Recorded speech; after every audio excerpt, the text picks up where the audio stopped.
Gravity एक fundamental force जिसके बिना हमारा वजूद मुमकिन ही नहीं। फिर भी आज तक हम इसे पूरी तरीके से समझ नहीं पाए हैं। लेकिन सोचिए, अगर एक दिन हम ग्रेविटी को कंट्रोल कर सके, जैसे रोज़ के कामों में यूज़ करना, उसे कम ज़्यादा कर देना। सोचिए, अगर एक दिन सुबह आप उठते हो और देखते हो कि सब कुछ हवा में तैर रहा है, बिना किसी वायर या बिना किसी सपोर्ट के। घर, गाड़ियाँ, लोग सब हवा में, मानो ग्रेविटी जैसे गायब ही हो गई हो।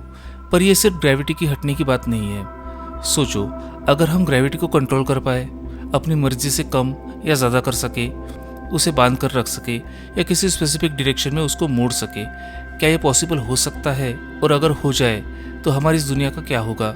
यही है ग्रेविटी अनबाउंड। स्वागत है आप सबका क्वांटम कॉर्क्स में, और आज हम बात करेंगे ग्रेविटी अनबाउंड के बारे में और क्या हो सकता है अगर हम ग्रेविटी को कंट्रोल कर पाए। हम सबको लगता है कि ग्रेविटी बस एक फोर्स है, बॉल को नीचे गिराने वाली, हमारे पैर ज़मीन पर रखने वाली।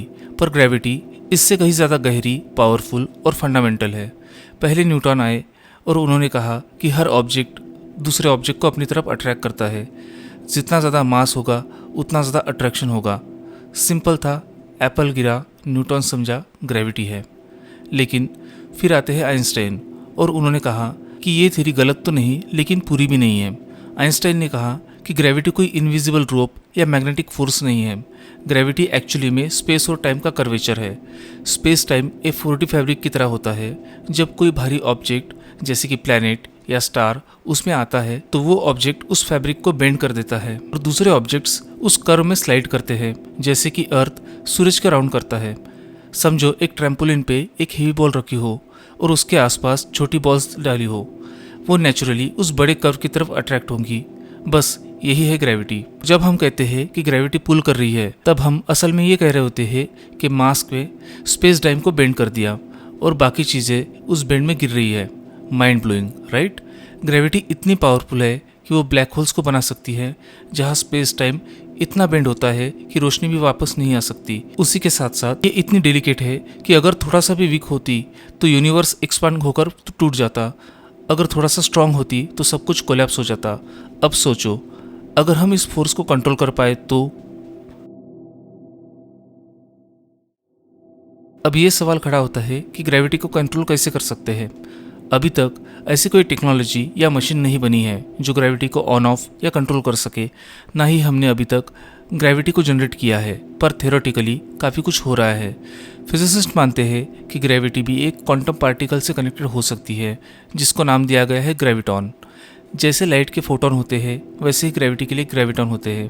प्रॉब्लम यह है कि अभी तक हमने ग्रेविटॉन को डिटेक्ट नहीं किया है, बट अगर हम उसे डिटेक्ट कर पाए तो हो सकता है कि हम ग्रेविटी के फ्लो को समझ सके और उसे मैनिपुलेट भी कर पाए। एक और आइडिया है नेगेटिव मास या एक्सोटिक मैटर का। साइंस फिक्शन में आपने काफ़ी बार सुना होगा, warp drive, anti gravity pads, ये सब थ्योरेटिकल फिजिक्स के कंसेप्ट पर बेस्ड है।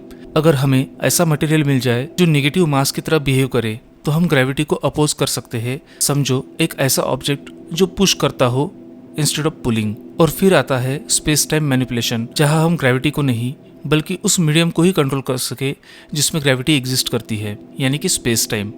आइंस्टाइन की इक्वेशंस ये अलाउ करते हैं, अगर हम एनर्जी का एक मैसिव सोर्स कंट्रोल करें तो स्पेस टाइम को बेंड कर सकते हैं, जैसे वर्म होल्स या आर्टिफिशियल ग्रेविटी फील्ड्स। आज के तारीख में कई ऐसी स्पेस एजेंसीज है जो ऐसे एक्सपेरिमेंट्स कर रही है। अभी छोटी लेवल पे है, जहाँ ग्रेविटी को माइक्रोस्कोपिक इफेक्ट्स के स्टडी किया जा रहा है, पर ये फ्यूचर के गेटवेज बन सकते हैं। तो थ्योरेटिकली हाँ, ग्रेविटी कंट्रोल पॉसिबल हो सकता है। प्रैक्टिकली अभी ये बहुत ज़्यादा मुश्किल है, लेकिन अगर हो गया तो दुनिया वैसी नहीं रहेगी जैसे हम आज उसे देखते हैं। अब अगर हम ग्रेविटी कंट्रोल कर पाते हैं तो सबसे बड़ा इम्पैक्ट स्पेस एक्सप्लोरेशन पे होगा। स्पेस ट्रैवल का सबसे बड़ा चैलेंज जीरो ग्रेविटी और लॉन्ग ड्यूरेशन ट्रैवल से रिलेटेड है। जैसे हम अभी इंटरनेशनल स्पेस स्टेशन में रहने वाले एस्ट्रोनॉट्स के मसल लॉस और बोन डेंसिटी रिडक्शन का सामना करना पड़ता है। अगर हम ग्रेविटी को आर्टिफिशियली कंट्रोल कर पाए तो ये प्रॉब्लम सॉल्व हो सकती है। हम स्पेस स्टेशन में आर्टिफिशियल ग्रेविटी फील्ड बना सकते हैं, जहाँ एस्ट्रोनॉट्स को अर्थ जैसा ही फील होगा और उनका हेल्थ इंटैक्ट रहेगा। और सबसे ज़्यादा एक्साइटिंग चीज़, इंटरस्टेलर ट्रैवल। अभी के टाइम में अगर हम स्पीड को लाइट से ट्रैवल करना चाहते हैं तो हमारे बॉडीज़ को मैसिव रेडिएशन और टाइम डायलेशन का सामना करना पड़ेगा। लेकिन अगर हम ग्रेविटी को कंट्रोल कर पाते हैं तो हम स्पेस टाइम को मैनिपुलेट कर सकते हैं वार्प ड्राइव जैसे टेक्नोलॉजीज के थ्रू। इमेजिन करो, एक दिन हम स्टार सिस्टम्स के बीच ट्रैवल कर रहे हो, गैलेक्सीज को एक्सप्लोर कर रहे हो बिना किसी रोक टोक के। हम प्लैनेट्स को टेराफॉर्म कर सकते हैं, उनकी ग्रेविटी को एडजस्ट कर सकते हैं, उनको ह्यूमन फ्रेंडली बना सकते हैं। ये पूरा स्पेस एक्सप्लोरेशन का पैराडिज्म चेंज हो जाएगा। अगर हम ग्रेविटी कंट्रोल कर पाए तो न्यू वर्ल्ड्स हमारे लिए एक्सेसिबल हो जाएंगे और ये ह्यूमैनिटी एक ग्रेटेस्ट जर्नी के लिए तैयार हो जाएगी। अब तक हमने सिर्फ पॉसिबिलिटीज़ को देखा है कि ग्रेविटी कंट्रोल करने से लाइफ कितनी बेटर हो सकती है, लेकिन अब सोचो अगर ये पावर गलत हाथों में चली जाए तो क्या होगा। जब भी इंसान किसी इमेंस पावर को कंट्रोल करता है, एक रिस्क होता है उसका मिसयूज़। ग्रेविटी को कंट्रोल करना मतलब सिर्फ एक कन्वीनियंस नहीं बल्कि एक अल्टीमेट वेपन बन सकता है। सोचो अगर कोई कंट्री या ऑर्गेनाइजेशन एक ऐसे डिवाइस बना ले जो किसी एरिया की ग्रेविटी को कंट्रोल कर सकते हैं, तो उसका ग्रेविटेशनल पुल सडनली 100 गुना कर दे, क्या होगा। बिल्डिंग्स कोलैप्स हो जाएंगी, लोग ज़मीन में दब जाएंगे।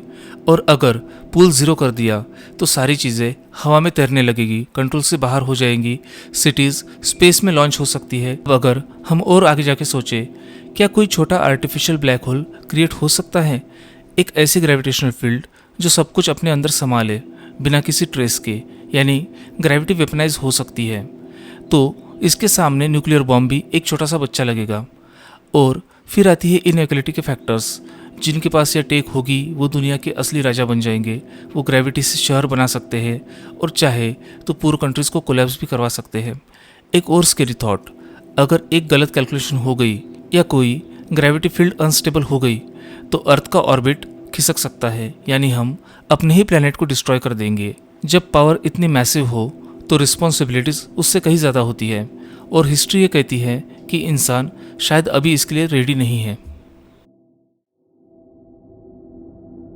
अब अगर थोड़ी देर के लिए हम इसके नेगेटिव साइड बाजू में रखें और सोचिए, अगर ग्रेविटी हमारे कंट्रोल में हो तो सोसाइटी का स्ट्रक्चर कैसे बदलेगा।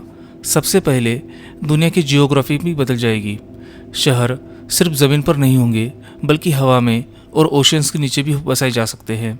हम 3D सिविलाइजेशन बना सकते हैं, एक नई आर्किटेक्चर, नई लाइफस्टाइल, एक नया वर्ल्ड ऑर्डर।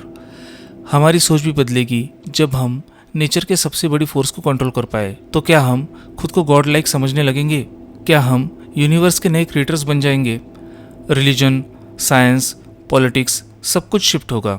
शायद कुछ लोग कहेंगे कि ग्रेविटी कंट्रोल करना नेचर ऑर्डर के अगेंस्ट है और कुछ बोलेंगे कि ये इवोल्यूशन का एक नेक्स्ट स्टेप है। और सबसे बड़ी बात, जब ग्रेविटी कंट्रोल होगा तो बाउंड्रीज ख़त्म हो जाएंगी। Countries, borders, war for the lands सब इररिलेवेंट हो जाएंगे, क्योंकि जब लोग कहीं भी जा सकते हैं, स्पेस में घर बना सकते हैं, तो किसी को क्या ही फ़र्क पड़ेगा कि हम कौन से एरिया पे रूल करते हैं या नहीं करते। लेकिन शायद उस दिन इंसान फाइनली समझेगा कि ग्रेविटी सिर्फ एक फोर्स नहीं, वो एक लिमिट थी जो हमें ग्राउंडेड रखती थी, लिटरली और मेटाफोरिकली। तो आखिर में सवाल वही है, अगर हम ग्रेविटी को कंट्रोल कर सकते हैं तो क्या करेंगे? क्या हम इससे एक टूल बनाकर रखेंगे या इसे भी वेपन की तरह यूज़ करेंगे? शायद ग्रेविटी को कंट्रोल करना पॉसिबल हो और शायद नहीं भी, लेकिन एक चीज़ पक्की है, ये आइडिया ही इतनी पावरफुल है, सिर्फ सोचने से ही लगता है कि हमने कुछ इम्पॉसिबल छू लिया हो। और अगर अभी फ्यूचर में किसी ने इस फोर्स को ट्रूली अनलॉक किया तो दुनिया जैसी हम आज देखते हैं वैसी शायद कभी ना रहे। तो दोस्तों, यही थी ग्रेविटी अनबाउंड, एक अल्टरनेट फ्यूचर जहां हम नेचर को बीट नहीं समझ के आगे बढ़ते हैं। अगर ये वीडियो पसंद आई हो तो वीडियो को लाइक, शेयर, कमेंट करना ना भूले और ऐसे माइंड ब्लोइंग कंटेंट के लिए चैनल को सब्सक्राइब करना ना भूले। मिलते हैं अगले वीडियो में।